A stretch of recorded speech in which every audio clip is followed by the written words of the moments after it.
I Can Lead Talks. Oh Aishwarya, I Can Lead Fellow 2020-21. For me, it is sometimes the small moments in life, the little snippets, the little stories of life that becomes indelible and sort of essential to how I think about myself. One such moment happened in September 2020 when I started doing some coursework for my PhD program. To me, like most other people in the world, it was the first time ever that I had joined a program completely online. I'd never seen my classmates in real life, and they'd never seen me either. Classes happened with microphones off and videos off and everything, unless we were planning to speak.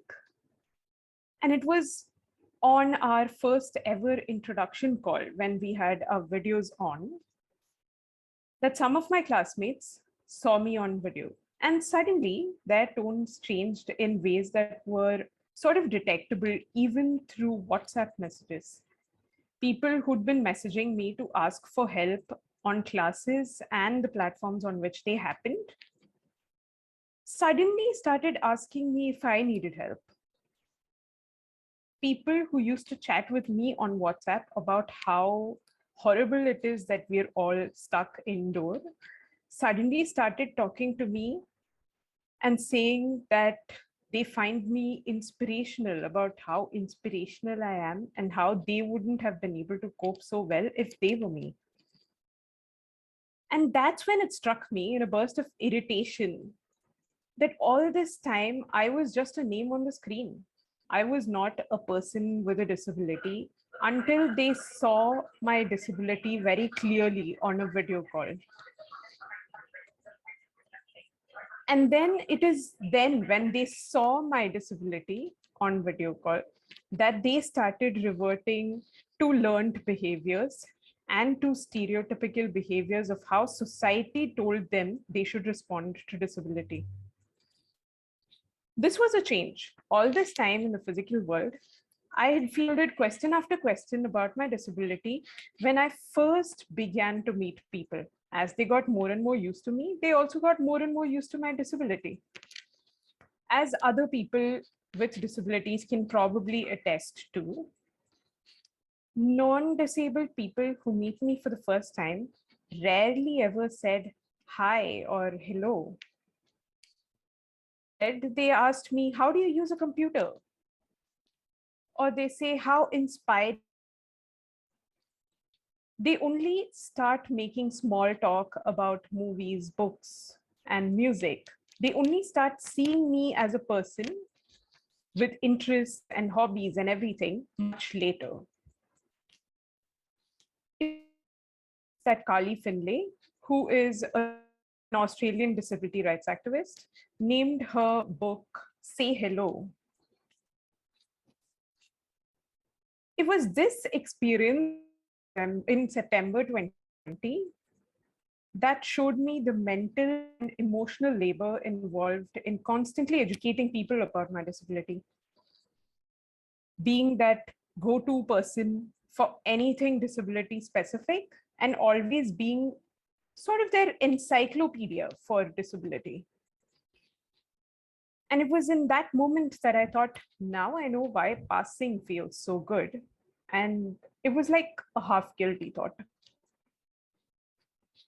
Growing up, I have always felt alone and slightly lost in a world full of non disabled people. I was the only disabled person I knew, except for Helen Keller and Louis Braille, who everyone insisted were wonderful examples of what I can achieve despite my disability. Is it any wonder that I felt alone, bullied by my classmates, and constantly underestimated by teachers who had really low expectations from a disabled student? Is it any wonder that I felt like I didn't really belong and that the world I lived in was not really made or meant for me? Before I had the chance to make up my own mind about what I think about my disability, my mind was made up for me by society. everybody constantly spoke about how their friends or alternative medicine or questionable practices by miracle workers, or even the next project in stem cell research would make me completely normal. The fact that being normal, synonymous with being non disabled, was the only worthwhile way to be was always implicit and sometimes even very explicit from conversations I had with family, relatives, and society at large. Things changed. They changed very gradually, but at least they sort of changed. The internet found ways in which I could connect with other disabled people, even without meeting them, physically at least. Little things showed me the way out, blog posts from activists, Instagram and Facebook timelines that showed me little snippets of other people's experiences, and WhatsApp groups where people shared their opinions about things that happened to them in daily life. Like I said, things changed for me. I began questioning why having a disability was considered so bad. I began wondering why courses in sociology don't talk about people with disabilities as a social category of people who've been discriminated against, the way they talk about gender, caste, and class. I moved out and began trying out new things, things that I'd been forbidden from trying out and sort of policed against doing earlier on as a woman with a disability. I began choosing who I wanted to be as a disabled woman. And the path took me away from what family and society told me disabled people should be like. Sometimes, and only in some instances, I also changed my family's perceptions of what disabled people should be like and sort of their perceptions towards the disabled part of me. Those were years of learning, but also years of unlearning. Those were years of courage and triumph, but also years of failures and mistakes. Those were years where I chose who I wanted to be. It was the pandemic that changed my life again, just like many people all over the world. It was in March 2020 that I packed up my bags and left hostel along with a lot of friends. They all said it would be temporary. I was expecting to get back to Bangalore, where I lived, in 2 weeks' time. Suddenly, 2 weeks turned into around 2 years. Suddenly, I was back at home with my family, and they expected me to be who I was years ago when I left home at 21. And I found myself unable to cope with the expectations heaped upon me.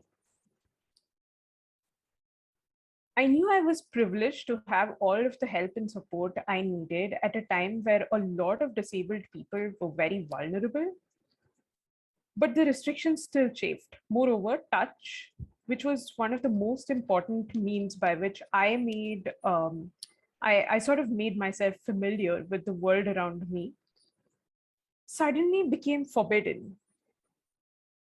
Meeting people was also impossible, and I turned to online programs, hobby classes, and other communities as a way to find my own entertainment and sort of as a way to get a break from the monotony as well. I also quit my job and got into a full-time PhD program around the middle of the pandemic in September 2020. And the story I narrated in the beginning of my talk about how people reacted to my disability online was from this time. It was not just a time of personal change, but a time of professional change as well. It was at this juncture when I felt most alone that I found my community. It was in October 2020 that I joined the I Can Lead Fellowship. And I met some amazing women who became friends, who became my community. As disabled women, they could understand my issues, my irritants, my triumphs, and my failures in a way that others sometimes couldn't always do that. Through the fellowship, I found mentors who taught me much more than those biographies of Helen Keller and Louis Braille, told through the lens of my non disabled but well meaning friends. Here were women with disabilities living in the same or similar cultural milieu as me, whose shared experiences gave me concrete ideas of how to deal with my own experiences.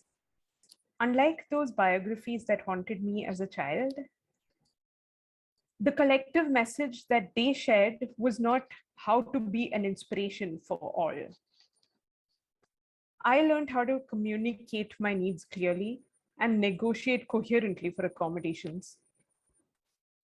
And we communicated through modes that felt the most comfortable to us, whether they were text, audio, video, or a combination of these. Every month we connected and spoke about what was important to us. Finally, I could share in a comfortable and safe and non judgmental environment. We were from different fields, yet faced similar problems at work. We were from different cultures and communities, yet faced similar challenges within them. And what made our experiences similar? Other people's ableism, of course. Our conversations were full of, this happened to me too. And I know, right? And I feel the same way. When one of us spoke about the most difficult situations that she's faced, about the difficulties and the challenges involved in convincing her employers the necessity and the need for making even the most basic of accommodations, it could have happened to any of us. When I spoke about how problematic it is that companies that pay a lot of lip service to the idea of accessibility don't make their own services accessible for their own employees, others could really relate to what I was talking about.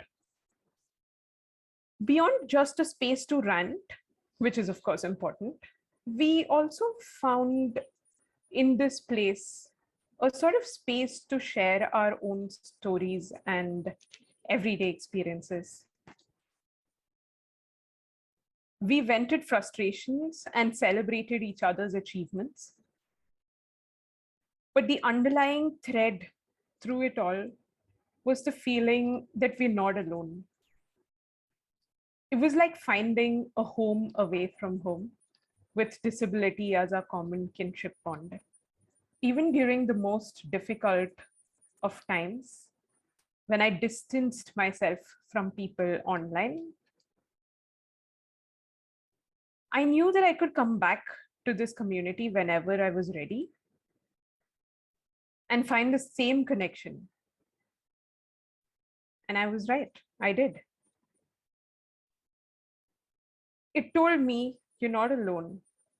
It reassured me when I most needed reassurance that there were other people in the world who were experiencing the same things as I was.